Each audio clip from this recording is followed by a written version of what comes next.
गाड़ी उधर लो।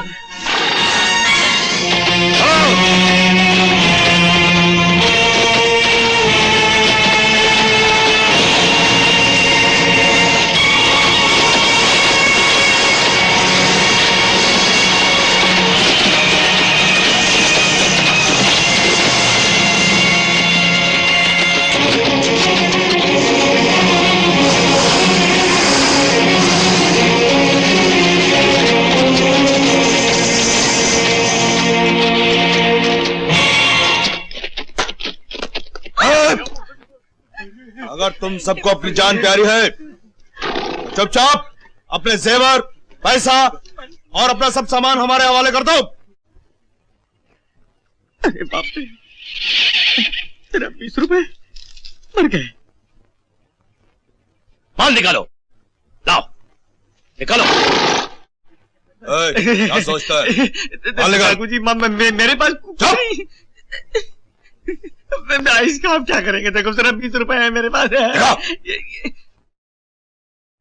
20 रुपए लेकर बस में सफर करता है। लूट लिया रे। हमारे पास क्या है? निकाल यार। माल तो बहुत ज्यादा है, सौदा बुरा नहीं है। जय बजरंगबली, जय जय जय। नहीं, ये मेरे सुहाग की निशानी है, भगवान के लिए इसे मत छीनिए। निकाल साहब, शुक्र कर मैं तेरा सुहाग नहीं छीन रहा हूँ। निकाल। ये छोकरा किसका है? छोटे ठाकुर, ये तो शिवरामपुर के बनिए बाबूराम गुप्ता का बेटा है। क्या? वही गुप्ता जी जिन्होंने हमें राशन देने से इनकार कर दिया था? हाँ? अरे भाई, तब तो बहुत अच्छा हुआ। अब तो गुप्ता जी जिंदगी भर हमें राशन भी देंगे और रुपया भी। ले चला इसे। मैं आपके हाथ जोड़ती हूँ।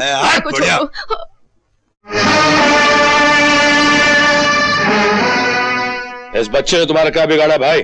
हम खुश हुए।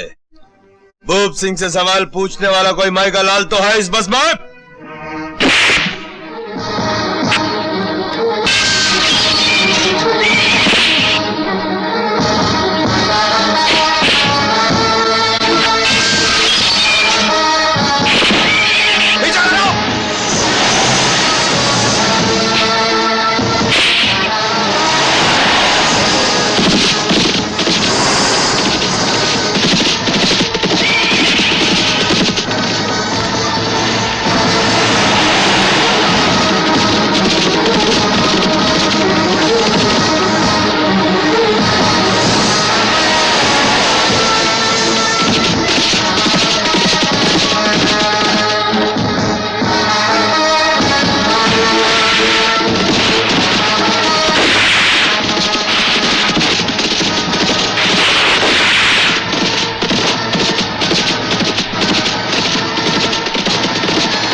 कौन है वो कमबख्त जिसने हमारे शेर के मुंह से शिकार को छीन लिया?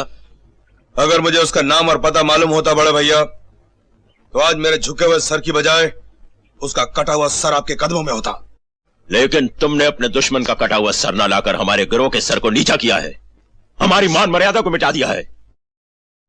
तुम्हें इस जुर्म की सजा मिलेगी। हमारे गिरोह के कानून सबके लिए एक जैसे हैं भूप सिंह। याद है जब गजराज सिंह ने ऐसी भूल की थी तो उसे अपने किए की सजा भुगतनी पड़ी थी, और जब महावीरा ने यही गलती की तो उसे भी मैंने माफ नहीं किया था। और तुम्हें मैं सिर्फ इसलिए छोड़ दूं कि तुम मेरे छोटे भाई हो। नहीं भूप सिंह नहीं, अगर मैंने तुम्हें इस जुर्म की सजा नहीं दी तो मेरे गिरोह के लोगों का मुझ पर से विश्वास ही उठ जाएगा।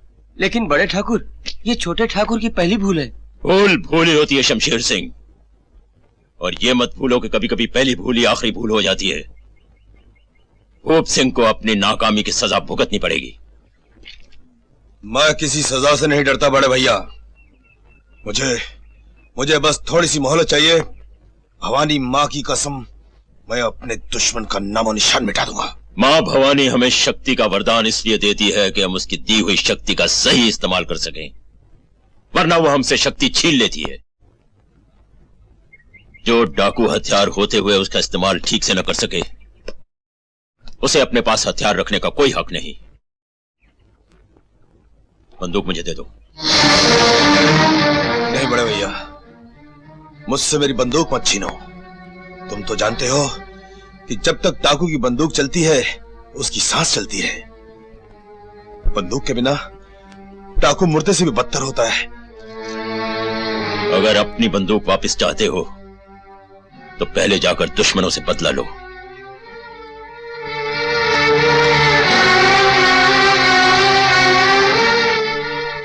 तुमने डाकुओं से दुश्मनी लेकर अच्छा नहीं किया बेटा।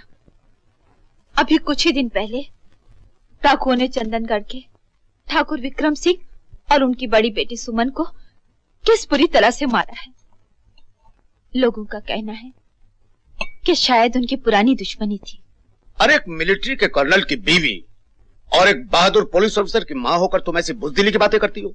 डाकू सिर्फ निहत्थे और बेबस लोगों पर वार करते हैं, लेकिन पुलिस ना तो निहत्थी है और ना ही बेबस। तुम देखना कुछ दिनों के अंदर पुलिस किस तरह से डाकू का नामो निशान तक मिटा डालती इस इलाके से।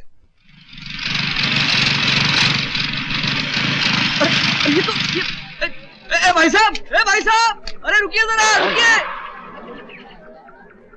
अरे गुप्ता जी, यही वो आदमी है जिसने आपके पप्पू को डाकुओं से बचाया था। याद है जो बस को लूटने आए थे? जी छक्के छुड़ा दिए इस आदमी ने डाकुओं की। आइए भाई साहब, ये गुप्ता जी है जिनके बच्चे को आपने डाकुओं से बचाया था। उन डाकुओं से मेरे बच्चों को बचाकर आपने मुझे बहुत मेहरबानी की। देखिए, मैं पुलिस की नौकरी करता हूँ, लोगों को चोर डाकुओं से बचाना मेरा फर्ज है। आप कर्नल महेंद्र प्रताप सिंह जी के सपुत्र हैं? जी हाँ, बिल्कुल सही पहचाना आपने। भाई साहब, मैं इस दुकान के पीछे रहता हूँ। अच्छा, अगर कुछ खिदमत हो तो याद कीजिएगा।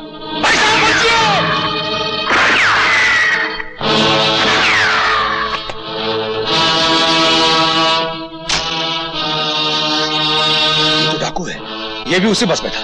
बास्टर्ड!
ये गोली तुमने चलाई थी? हाँ, लेकिन तुम कौन होते हो पूछने वाले? मैं एक पुलिस ऑफिसर हूँ। तुम्हारी वजह से वो डाकू मेरे हाथ से निकल गया। पुलिस के हाथों से तो डाकू अक्सर निकल जाया करते हैं। अच्छा, क्या मैं पूछ सकता हूँ देवी जी, पुलिस के बारे में आपकी इतनी अच्छी राय कैसे हुई? क्योंकि कहने के लिए तो पुलिस जनता की रक्षा के लिए होती है, लेकिन आज तक देखा गया है कि जब भी पुलिस उन तक झूठी तसल्ली देने के लिए पहुंचती है, उनका सब कुछ जालिमों के हाथों लुट चुका होता है। क्या तुम्हारे साथ भी कभी ऐसा हुआ है? हाँ ऑफिसर। कहीं तुम अनूपगढ़ के ठाकुर विक्रम सिंह की वो मेरे पिता थे। ओह आई एम सॉरी। विश्वास करो, उन तमाम डाकों को बहुत जल्द खत्म कर दिया जाएगा। पुलिस पे भरोसा रखो। नो थैंक यू ऑफिसर, मुझे पुलिस से ज्यादा अपनी बंदूक पर भरोसा है। छोटे ठाकुर, जिस दुश्मन को गोली मारने के लिए आप तड़प रहे हैं उसका पता चल गया है। कौन है वो? देवेंद्र प्रताप सिंह, रामगढ़ गांव के कर्नल महेंद्र प्रताप सिंह का बेटा। मैं उस गांव की धरती को अपने दुश्मन के खून से रंग दूंगा। रामगढ़ की धरती पर, वहां के हर मकान पर उसके खून के छींटे होंगे।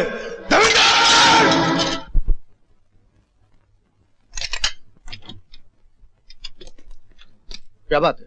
गांव की चौपाल में सब गांव वालों के लाइसेंस चेक करने के लिए दारोगा जी आए हैं और आपको बुलाया है। कमाल है, अभी पिछले महीने वो इंस्पेक्टर वर्मा तो चेक करके गए थे। वर्मा जी का तबादला हो गया, ये शर्मा जी हैं। अरे भाई, वर्मा हो या शर्मा हो, समझ में नहीं आता। जो भी नया इंस्पेक्टर आता है उसे लाइसेंस चेक करने का शौक क्यों चला जाता है। ठीक है, मैं आता हूं अभी।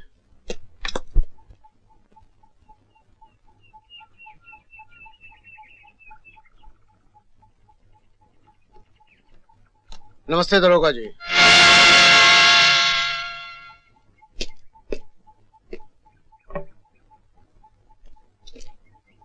ये लीजिए। तो आप ही कर्नल महेंद्र प्रताप सिंह हैं? जी हाँ। कर्नल साहब, आपका वो बेटा कहाँ है जिसने कुछ ही दिन पहले रोडवेज की एक बस को डाकुओं के पंजे से बचाया था? दरोगा साहब वो शहर गया है।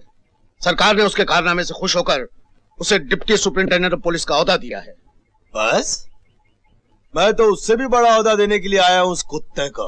जबान संभाल के बात करो दरोगा। जबान के बच्चे, तूने शायद मुझे पहचाना नहीं। मैं भूप सिंह हूं। भूप सिंह? हाँ, भूप सिंह, जो अपने दुश्मन को कभी नहीं छोड़ता। कर्नल, तेरा बेटा भी मेरा दुश्मन है।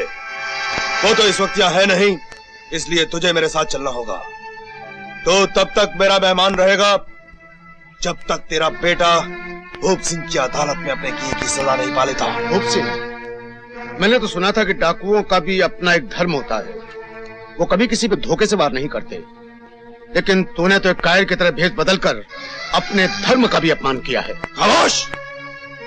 मैं यहाँ कोई भाषण सुनने नहीं आया हूँ। चुपचाप मेरे साथ चला। तू क्या समझता है कि तू मुझे यहाँ से ले जाएगा? मेरा बेटा यहाँ न सही, लेकिन आज मेरा ये सारा गांव तुझे और तेरे साथियों को जिंदा नहीं छोड़ेगा। इस वक्त सारा गांव निहत्था है बुड्ढे। भूल गए भूप सिंह, उस दिन मेरा बेटा भी निहत्था था जिस दिन उसने तुझे कुत्ते की तरह मात दी थी। ले चलो इस हरामजादे को। ठाकुर साहब को छोड़ दो भूप सिंह। ठाकुर साहब, उठा लो इस कुत्ते को।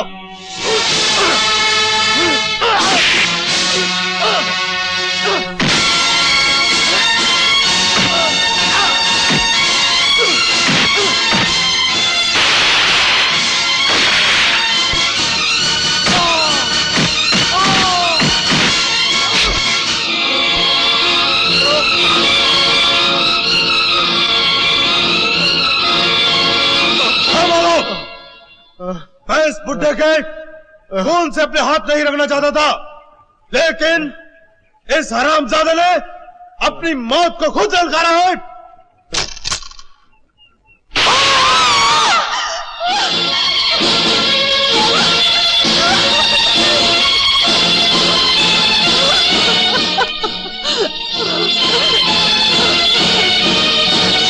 बढ़िया, अपने बेटे से कह देना कि भूप सिंह का बदला भी खत्म नहीं हुआ, उसका भी यही अंजाम होगा। चलो।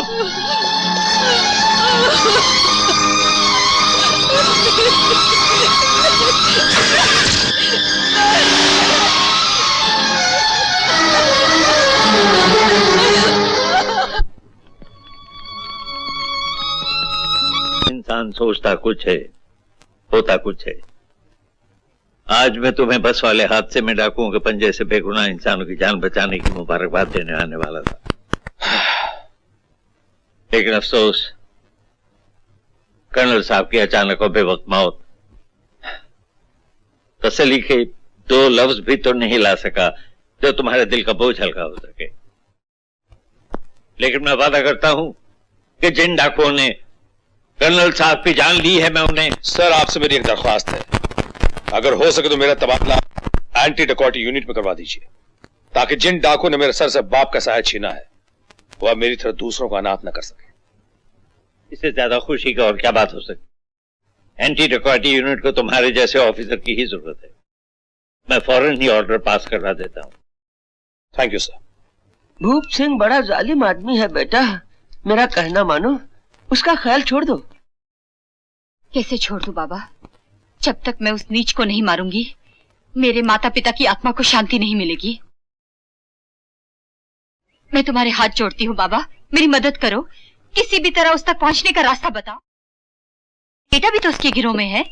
मुझे मेरे बेटे को मिले हुए काफी जमाना हो गया है, और अब तो वो मेरे हाथ से निकल चुका है, मुझसे मिलने तक को नहीं आता। लेकिन फिर भी जब वो आया करता था, उसने कुछ तो उसके बारे में बताया होगा। उसका कोई पता ठिकाना, कोई खास आदत? हाँ, एक बार कहा था कि भूप सिंह को नाच गाना सुनने का बहुत शौक है। अगर उसको ये पता चल जाए कि कोई नई तवायफ यहाँ इस शहर में आई हुई है, तो वो सब काम छोड़कर उसके कोठे पर जरूर जाएगा। छोटे ठाकुर, क्या? आपका बहुत दिनों से शहर जाना नहीं हुआ है। हाँ, लेकिन तू क्या पूछ रहा है? मनीराम आया था, वो कह रहा था कि मुन्नी बाई के कोठे पर नई चिड़िया आई है, दुलारी दिल्ली वाली। क्या? हमें अभी तक खबर नहीं थी? फौरन बुलाओ उसे यहाँ पर। वो यहाँ नहीं आ सकती ठाकुर। क्या नहीं आ सकते? वो कहती है प्यासा कुएं के पास जाता है, कुआं प्यासे के पास नहीं। हाय, वो सारी तबाही भी क्या हुई जो अदा न दिखाए। ठीक है दुलारी भाई, हम तुम्हारे पास आएंगे।